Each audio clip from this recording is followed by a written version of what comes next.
Welcome back to the Eye in the Sky. And for Viking fans, I hope you took some time to celebrate the big win on Monday night. After all, there's a lot to celebrate. It was the first time an NFL quarterback making his debut scored 3 touchdowns in the fourth quarter of said game.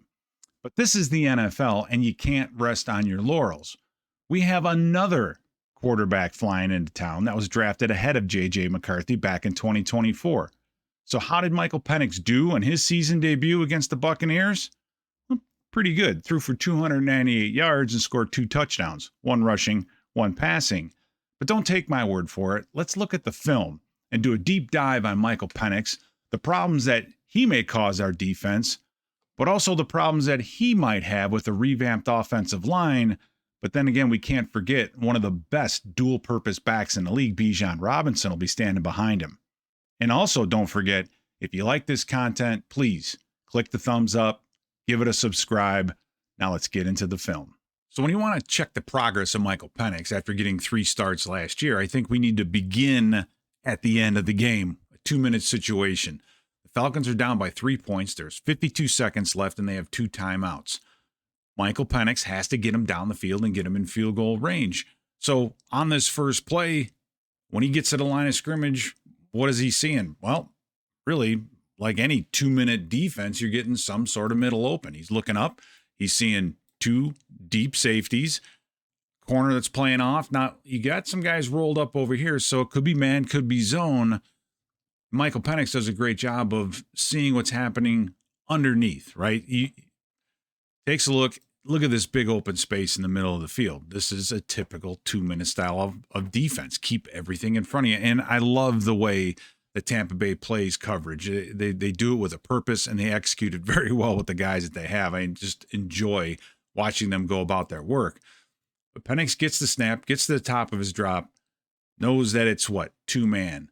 And any mobile quarterback also knows when it's 2-man and you have long down the field developing routes, this part of the field is going to be wide open. So he does the right thing with 2 timeouts in your pocket, pull that thing down, get what you can, move the chains, get the offense going. He's able to get 12 yards on the ground, move the chains, and get ready for the next snap. So after the timeout, Penix gets his team lined up, takes a look at the Tampa Bay defense, and what does he see? Well, it's a little bit different this time. Now, you have a little bit of a stack with the safeties, and you don't have this gigantic open area. They're getting to be a little bit more aggressive. They don't have as much field to play with defensively.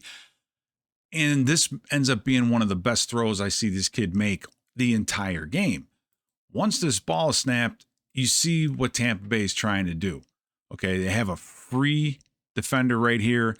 Down here, however, you've got man-to-man. This corner is going to press, turn his back, and roll. And what that ends up leaving is, on Ray McLeod, is you have a corner who's playing outside, squeezing him from the outside, and then you have help from the safety in the middle of the field. So basically, whichever way McLeod goes, they should have somebody to cover him. However, you get to this point right here, and this is where number 25 makes his fatal mistake. He's too far up. He's got help on the inside. He doesn't need to be this far toward the middle of the field because you can see it happening right now. This part of the field is starting to come open. Penix at the top of his drop. He's watching this, and at the throw, there's not a lot of space here. You can see that the DB here has lost his outside leverage, which is the fatal mistake on this play. But watch this throw. On time, on the money, just over the defensive back who's breaking. McLeod's catches his football, turns it up, and gets the ball to near midfield. 2 plays from the 14 out to midfield. Outstanding job by Michael Penix. Penix is in hurry-up mode. Clock's running. By the time this ball snapped, there are 36 seconds left to go. That's important. Why? Because as Penix gets to the line of scrimmage, look what's different. No more middle open. We've got a single high safety, and then what do you have? You have DBs that are rolled up into press. So he's expecting blitz. And for Tampa Bay, that makes sense. If you're a defensive coordinator, you're playing off, you're playing middle open, you give up 2 big plays, you get pissed, you're like, let's get after them. They're going to bring this linebacker and then play man everywhere else. And the decision that Penix makes here is very, very good. He gets to the top of his drop, and then you have Pitts who chips on his way out, and then he becomes one-on-one in space with a cushion against the DB. There's really nowhere else for Penix to go here.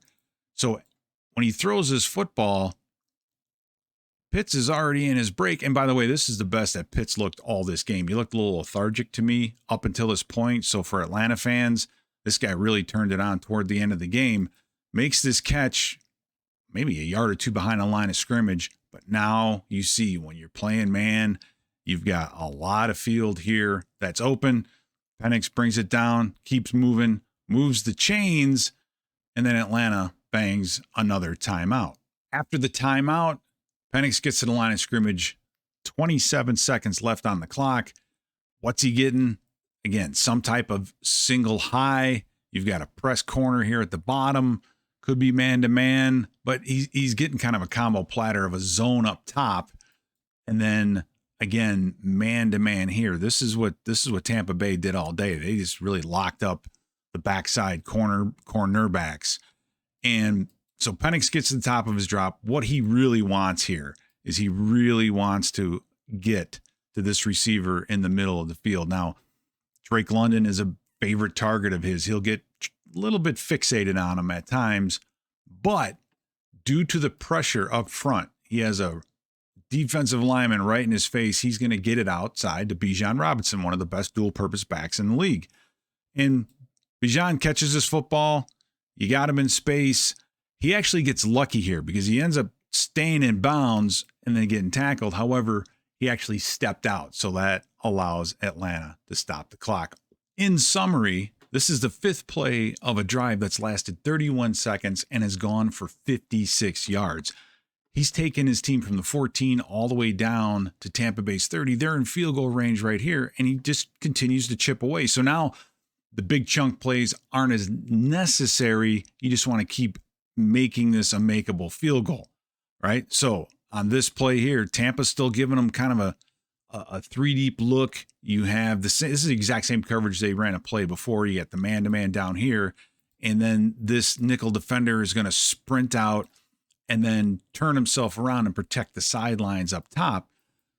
But again, the problem that Penix is going to have is he's going to get pressure. As this play is developing, he's getting to the top of his drop. These routes are starting to work. McLeod's working to the flat, but Tampa Bay's good. I told you they were good. They've got a defensive back right here. Michael Penix, has a D lineman in his face. He's got to get rid of this football. Sends it again to Kyle Pitts in the flat. Pitts does a great job of catching it, getting the first down, and then getting out of bounds. Fresh set of downs, 16 seconds left to go, no timeouts. You're in field goal range, time to take some shots. And that's what Penix tries to do here. And he does it in a great way. Before the snap, looks sort of like middle open, corners rolled up. Let's see what happens. Once Penix gets this football and gets the top of his drop right before he throws it, a couple key things right here. First of all, this cornerback is outside shade. He's funneling inside, and he's got his eyes back, meaning he can't cover this area right here, and that's what Michael Penix sees. This, however, Antoine Winfield, one of the best safeties in the league, but Penix is putting this ball exactly where it needs to go, right in this area. But watch this break by Antoine Winfield Jr. I mean, it's there. He's throwing this football. It's in the air.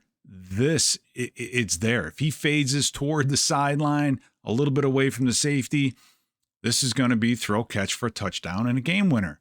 But watch this. The ball right on the money. Antoine Winfield there, puts a helmet on the football, knocks that thing loose. So that is just a great play by Penix.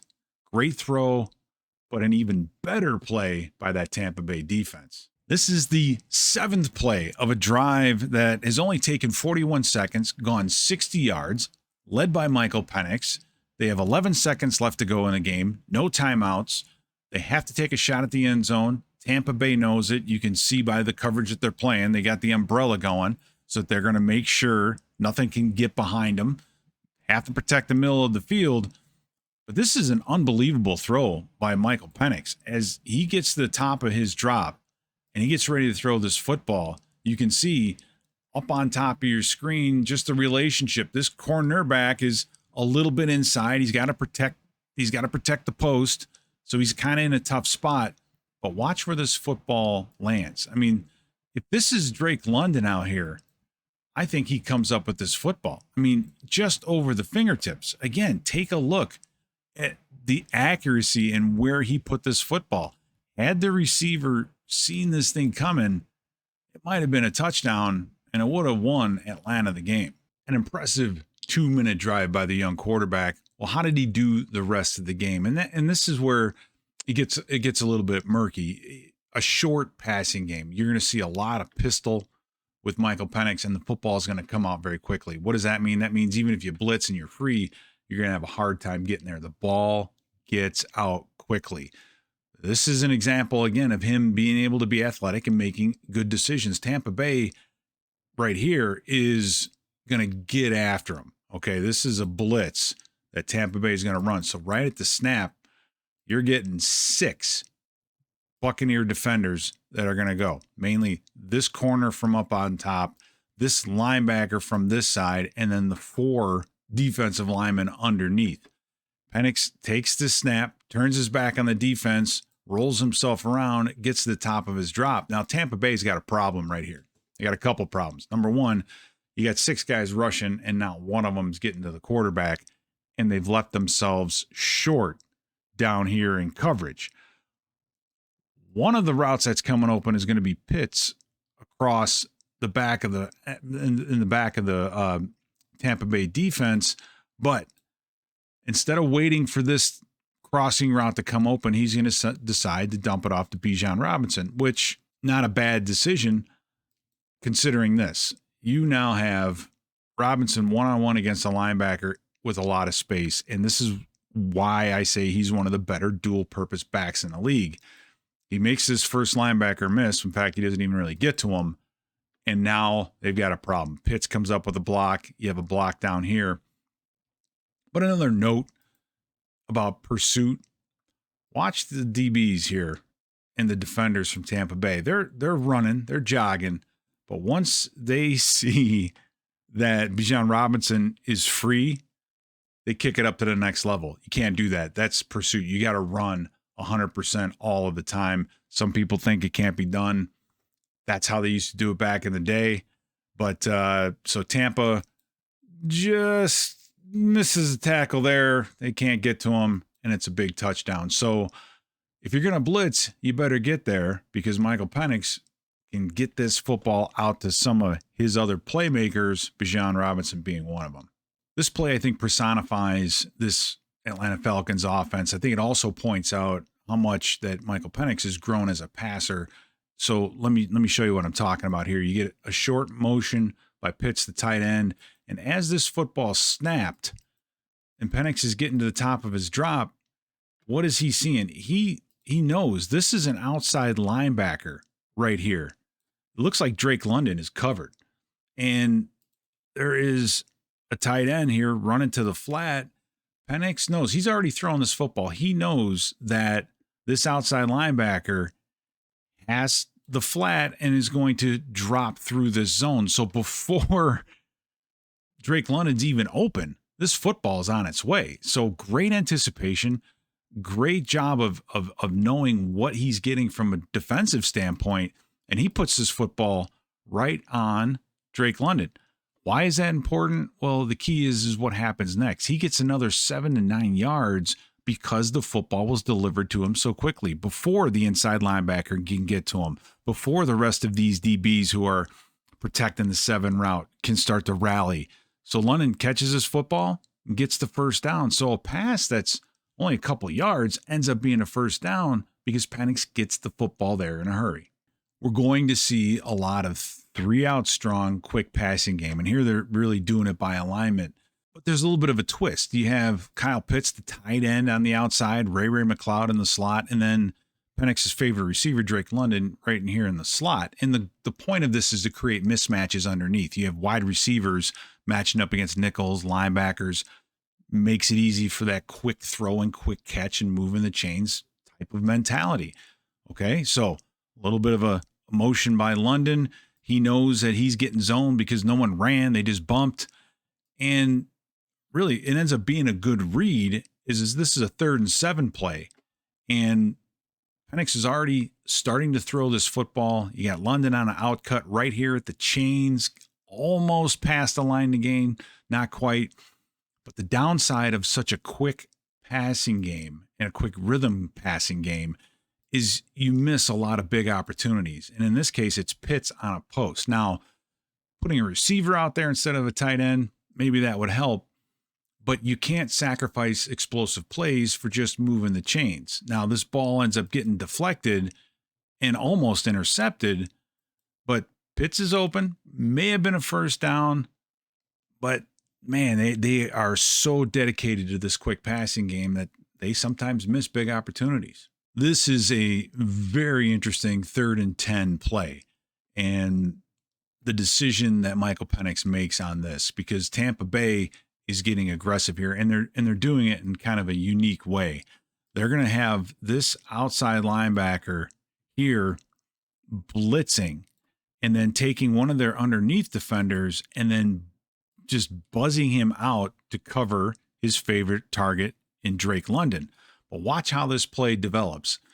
You're getting man-to-man across the board. You have a free high middle safety. They're taking the other free defender because this blitzing linebacker, oh, by the way, is responsible for covering Bijon Robinson out of the backfield. He's turning Antoine Winfield Jr. They've got the favorite target bracketed. The problem, though, is that this linebacker that blitzed just lost track of the running back, and Michael Penix hanging in there, sees this entire open area, sees that Bijon Robinson is wide open, gets him the football, and this is a huge play on 3rd and 10 with Tampa Bay being aggressive. So when you blitz Penix, you've got to cover his outlets. You've got to make sure you have somebody man-to-man and covering these backs closely. This next play, I think, points out just the pure athleticism of Michael Penix Jr. And what you're going to notice, empty formation, tight red zone, Bijon Robinson in that slot. A couple things break down here for Atlanta, but Penix is able to still make a good play out of this. Tampa Bay is only going to rush 4. They're getting after the quarterback. At this time, though, they put, I don't understand all the times why they want to move Bijon around, because right here, he's getting jammed and he's going to go right to the ground. Now you have 2 Atlanta players on the ground. Robinson's going to be one of them, and then this offensive tackle down here is the other. So Penix is waiting for this little route to work, whether it's a pivot and work himself back outside. They've got Drake London all hemmed up here. The problem for Tampa Bay is this pass rusher, and we saw it with the Vikings against the Bears. You were able to get to Caleb Williams, get him to flush outside. We just had nobody for a contain, and that's exactly what happens to Tampa Bay. Right here, Penix pulls that thing down. Now they've got a problem because contain has been lost. Drake London's able to turn this really good jam into a block, and then Penix is out. He's going to the races, able to dive. Now, originally this play was marked short of the line to gain. They took another look at it, and it ended up being a first down. So when Penix gets pressured, if you don't have him contained, he is going to make things happen with his legs. So now we can get into part of this matchup where I think the Vikings are really going to be able to take advantage of Atlanta, and that's in the pass rush. We had 2 sacks a week ago against Chicago. Should have been about 5 or 6 had we been able to keep contained. But our defensive front, I think, is going to be able to have a great night. Now, on this first play, you've got Jake Matthews next to Matthew Bergeron. These guys have been around for a while, but yet they're still struggling to take care of some rather simple defensive line stunts. In this case, you're going to get what they call a T&E, which means the tackle is going to work his way upfield first, and then the defensive end is going to be able to loop his way around. This stunt has been around for a long time, but it works so well in this case, because as that defensive tackle gets upfield, the guard, Bergeron, is totally transfixed on the 3 technique. He's got his back completely turned to the looping defensive end. They just don't pass off this stunt very well, and you get a big hit on the quarterback. Now, unfortunately, it's a completion for a first down, but man, that is an easy route to getting pressure on the quarterback. If you don't believe me, then take a look at this play. This is going to be really the exact same thing. You get a little bit of emotion now. In defense of Atlanta, they have a play fake where both these linemen are going to be working hard toward the respective defensive linemen. But this is still the same stunt. You've got a 3 technique, getting wide, getting penetration, trying to pull this guard. Notice how wide his alignment is. He's trying to pull this guard so he can open up this lane for the outside linebacker who will start up. And then it's like a pick in the NBA. It's a very simple concept, been around forever. Watch this, up the field, outside linebacker, looping underneath. Now this time they get to him and get him on the ground. So these simple T&E stunts work very, very well for Tampa Bay Buccaneers, and I expect them to work pretty well for the Minnesota Vikings. You never really want to pick on anybody, but Elijah Wilkinson had a rough night, and part of the reason is the guy he was going against, and that's Hassan Reddick. Now, the Vikings have Jonathan Grenard, who I expect to be able to replicate a lot of what Reddick was able to do. But this is a absolute masterclass by Hassan Reddick on how to just wear out the guy in front of you. This first pass rush is pretty simple. This is just a bull rush by Reddick on the outside. He's setting him up. He's getting into him, both hands inside, but watch what he does after contact. He takes this tackle and dumps him on the ground. Doesn't get to the quarterback, but it sets up everything else that we're about to see. Once you have successfully bull rushed a tackle, and I mean bull rushed him and put him on his back, that opens the door for a host of other moves. Watch Hassan Reddick on this play. It's going to start and look up to this point exactly the same as before. Getting ready to take him down the middle. Now Wilkinson will try to set his anchor so he doesn't get pushed back, but Reddick, whoop, rotates, pulls him in, gives him the soft shoulder, gets around the edge, and then gets into the face. Again, remember, this ball gets out quickly, but this time it's not on target because of the pressure that Reddick was able to put on Penix. Class continues. This time, Wilkinson's going to try to get himself wide quickly. He's going to really jump out wide, and Reddick feels this. And the counter to this is just absolutely brilliant, where Reddick will feign going underneath to get Wilkinson to freeze and then get around the outside again. It's so cat and mouse. It's so good. And Reddick just does such a great job in handling this battle within a battle the entire game. Watch this. Right there, he gets Wilkinson to settle again, looking to take him down the middle. It's cat and mouse right here. Whoop. And then gets him with the swim move, gets over the top, gets the pressure on the quarterback, and gets Penix to scramble. So Reddick is one down the middle. He's one on the outside. Well, you know what's next. It's the inside move, and this one works out brilliantly as well. You get to this point now. In Wilkinson's defense, the guard's not doing a whole lot to help him out, but then again, the guard's got Vita Vea over the top of him, so he's got to make sure that this 300-plus pound behemoth doesn't get through. But look at this lane, right? Look at this lane underneath, and Reddick just takes that thing right underneath, splits the difference, gets to the quarterback, and gets a sack. So again, a long day for this Atlanta offensive line. For those of you wondering why these outside linebackers and defensive ends that can get after the quarterback get paid so much money, this is a perfect example of it right here. We've documented this Reddick Wilkinson matchup all day long, and it gets to this point. We've seen this play before. This is a pressure on the quarterback. Penix has to pull this thing down. He does get the first down. Great play by him. But watch what happens beforehand.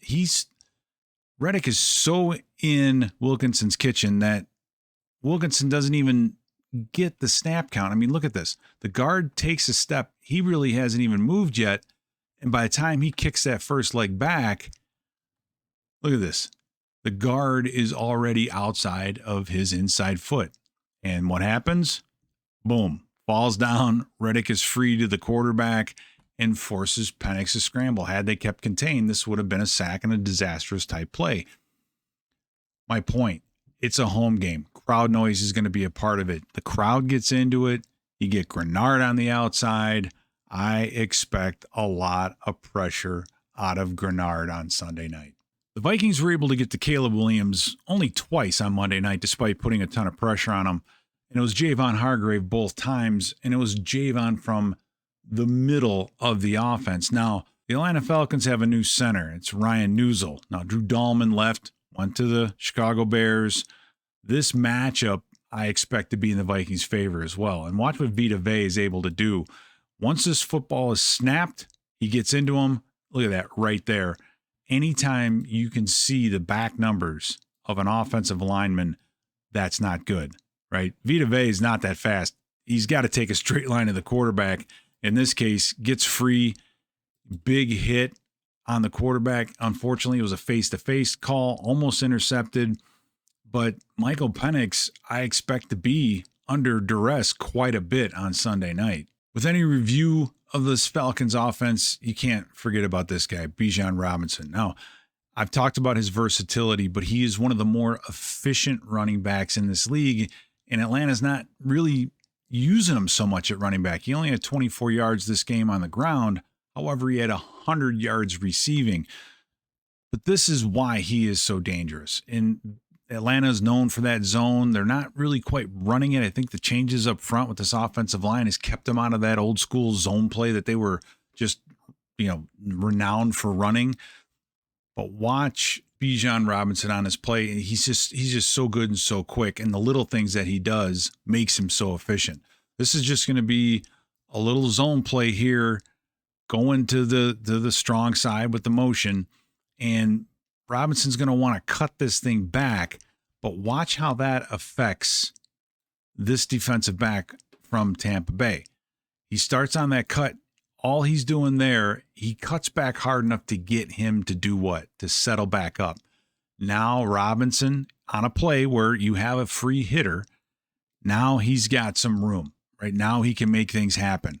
North and south, gets hit by the linebacker, but that ends up being about a 7-yard run on the cutback. He's so good, and you have to keep an eye. You can't fall asleep on this guy because he'll burn you. This is the other way they like to use Robinson out of the backfield. Notice the pistol. Again, this is that quick passing game, but not so much the zone. This is more of a downhill. So as he gets the handoff and gets to the mesh point, his angle is north and south, and he's trying to get, again, the linebacker to step up into this hole, but watch this vision.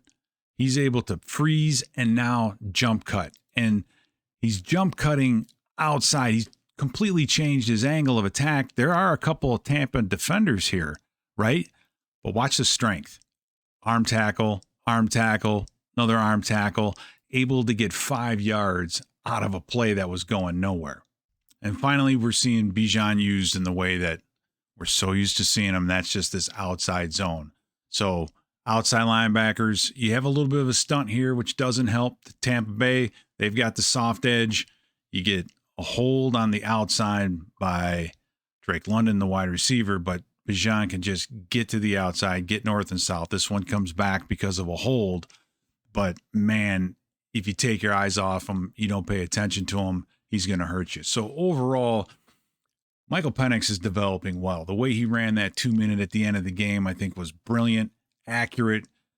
Watch the 3-out strong, quick passing game. We got to find a way to disrupt it. I have hope that our defensive line, in combination with the crowd noise, is going to give a lot of problems to this Atlanta Falcon offensive line.